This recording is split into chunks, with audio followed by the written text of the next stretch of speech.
YouTube, this is Darkon633. We're back with another Power Rangers review. This time we're going to take a look at the entire team of the Power Rangers Legacy 6-inch figures for Power Rangers in Space. Now this is actually something interesting since it actually took 2 waves to be released for those who are not aware. Since the first wave that had the In-Space Rangers only had the red and yellow Rangers, the final 3 Rangers was actually released recently with the same wave to finish off the rest of the MMPR Rangers with MMPR yellow and MMPR white to finish up the team. So it's kind of interesting what Bandai of America did for this particular wave. Anyways, we'll now take a look at the figures individually and move on from there. So first we're going to take a look at Andros. But before we go into the figure, we're just going to quickly run through the boxes. On the back here, we have all 5 of the In-Space Rangers. It's pretty much the same what we're going to see. It does say limited edition for all 5 of them. So it's going to be one of those cases where if you don't get them early on, then you'll probably never be able to get them later on the road. So that's kind of a problem with this kind of line, since it's going to be going for a very long time before they can finish it. On the back, it shows pretty much the same thing we've seen throughout what we've seen with the Legacy Ninja Storm figures, but obviously this is a full team of 5 rather than the main team of 3, so this is the first that I own, at least so far, of a team of 5 in the Legacy line, since I'm still skipping MMPR. So on the back, it does show the Red Lightning, and shows that he has the torso. Continuing on, we have the Yellow Ranger box on the other figure of the wave. Shows that she has the leg of the Astro Megazord, and as noted from other Legacy releases, the Lightning is yellow to represent the Ranger that it's associated with. Following up, we have the Pink Ranger box, which has Pink Lightning. She includes one of the arms. Second to last, we have... Apologize, the boxes are trying to fall. Okay. Second to last, we have the Blue Ranger box, which shows Blue Lightning. Shows that he has the other leg. And then, the final box is for the In-Space Black Ranger, which has actually White Lightning, since it will not pick up on the actual box if they decided to go with the standard black color. So anyways, that covers up the boxes, and now we're going to take a look at Andros first. Now, all 3 of the In-Space Rangers will have the same articulation in the male sculpts, and the same thing will pretty much be said for the 2 female sculpts. So we're just going to quickly run through this first. Articulation-wise, the head is on a ball joint with good range of movement. You can look slightly left and right using the joint, but not by a whole lot. He has ratcheted ball hinges, which are really tight and nice, so that's what I really like about the update in the sculpts in the later wave. He has the standard swivels at the bicep on the top there, double joints at the elbow, swivels at the glove, and ball-jointed wrists, which have a high range of movement. He does have a really nice ab crunch, and he does have 360 waist articulation, ball joints at the hips, swivels at the thighs, double joints at the knees, boot swivels, and fully jointed ankles, so he does maintain a wide range of movement. Each of the figures include their signature Astra Blasters, which unfortunately the figures do not once again include the weapons, since Bandai of America once again opted for just Build-A-Zord pieces, which is unfortunate, but at least the Astro Megazord is nice, which we'll get to at the end here. Just as a close-up, we're going to take a look at the Astra Blaster, which are extremely well detailed, and I think they did a fantastic job in the overall sculpt and design. Obviously, it's missing just very minor paint, but majority of the paint is intact, which is impressive for a Bandai of America release. The figures can hold them okay, but since they don't have trigger fingers on any of the figures, it does have a little bit of problem holding onto them properly. So just to show how it looks like in Andros' hands, here he is holding the blaster, and while they can hold him okay, it just looks kind of unnatural because it does have the large actual trigger part, and they can't hold onto it properly otherwise. Regardless, I think the male sculpts are pretty good, regardless of their problems.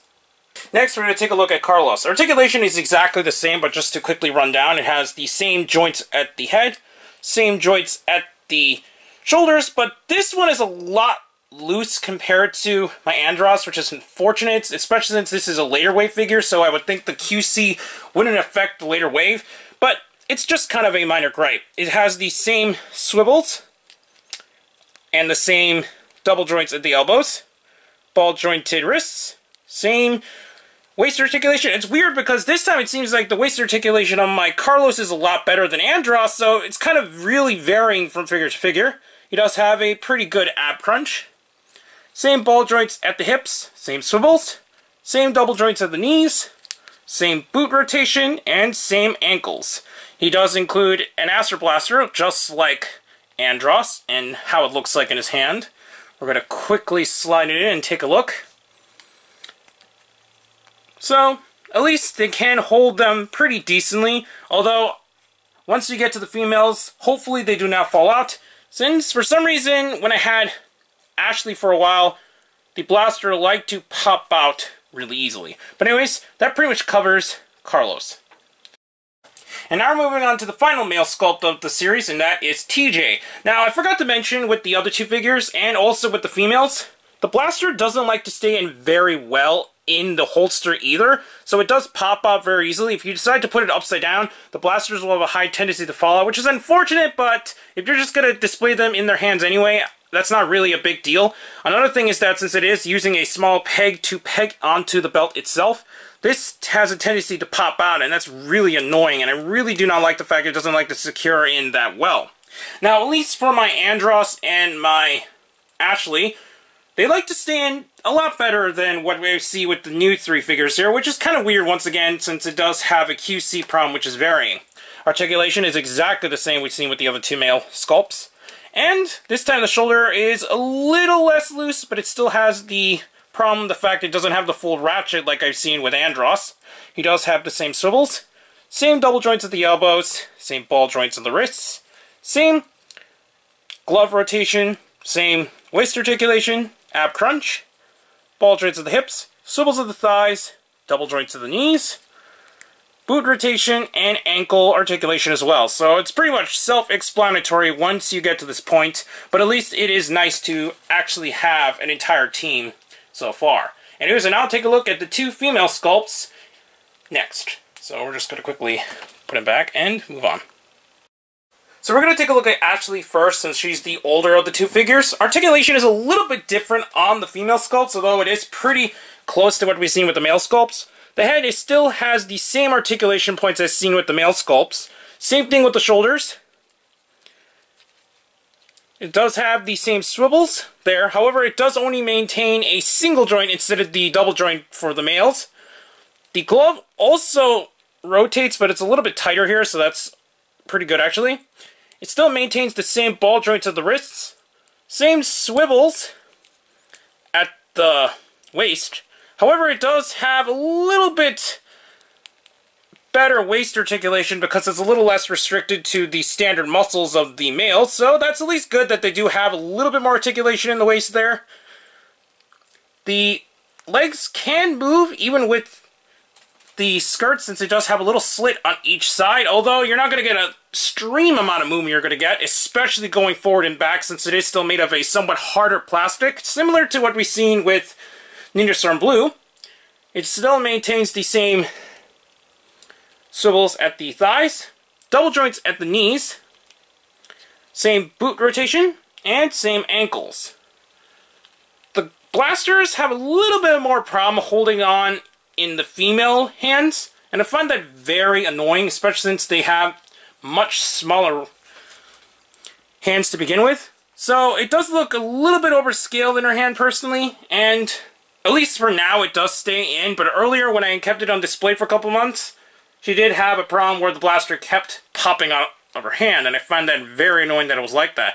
But at least the female sculpts this time around still are able to stand with no major problems. So that's really good that Bandai of America at least is doing pretty good with the female sculpts so far. And then last but not least, we'll look at Cassie. Now unfortunately, my particular copy of the figure seems to be the loosest out of all the In-Space Rangers, and I find that really sad to see that happen with one of the female sculpts. The head is really nice though. It doesn't have a lot of looseness, and it does actually work pretty well. But the shoulders are okay, since they're a lot tighter, at least, than Cassie's. But it's really the swivels at the biceps that are the major problem with this figure, since they seem extremely loose compared to some of the figures that I've gotten. It still maintains the same elbow joint, and the same glove rotation, and same ball joints at the ankles, which are actually much nicer than what I expected, since they're a lot tighter, and I think Bandai of America did a better job, at least this time around, with Cassie. She does have the same waist articulation, same ab articulation as we've seen with Ashley. Still has the same problem with the waist, but once again, it's still not the worst. A lot of the older Bandai of America toys and the female sculpts had a problem with articulation, at least the ones that had the skirts anyways. It does maintain the same swivels at the thighs, same double joints at the knees, same boot rotation, and same ankle articulation. Now we're once again going to put in the Astra Blaster in her hand to see how it looks. And it's still nice that at least Bandai of America released them with their standard sidearms, but once again it is unfortunate that the main weapons, or their signature weapons, were still omitted in these releases, especially since you are still spending about $20 per figure. So, at least it stays well in her hand, and I still think it is a really nice figure regardless of the issues. And now finally, the actual build figure, and that is the Astro Megazord. Now this is something I've been waiting quite anxiously to finally complete since the release of the first two in Space Ranger, since the Astro Megazord is actually one of my most favorite designs, especially when I was younger. And I still really like the design. It is unfortunate that once again Bandai of America is yet to put in the weapons for their Megazords, especially since it would have been really nice to see a sword and a shield to go alongside this release, but it's still nice to see the figure get a release in some shape or form, especially since the Super Roach Gokens kind of failed. It just stopped after Daijujin, which is unfortunate. Anyways, articulation-wise, the head is on a swivel, with an okay movement upward, but you're not going to get a whole lot going on there. He does have ball joints at the shoulders, which are a little bit restricted due to the bulky shoulder pieces. He does have a really nice elbow, though, and it does sound like it's got a little bit of a ratchet, even though it's not really a ratchet joint, in my opinion. He has swivels at the wrists, but that's about it. He has full 360 waist, which is really nice. No ab crunch, but it is just the regular Megazord suit. It has ball joints at the hips with a little bit of a swivel, but it's not really a swivel. It's just more like the ball joint is moving, so you're not going to get a real swivel joint there. It has some really nice knee joints, since it is built on a ball joints at the knees there. And the boot is a bit articulated, so the feet do move in some pretty decent manner. So you can kind of put it at pretty basic Megazord poses, especially in combat. But one thing that does distract me about the figure is the overall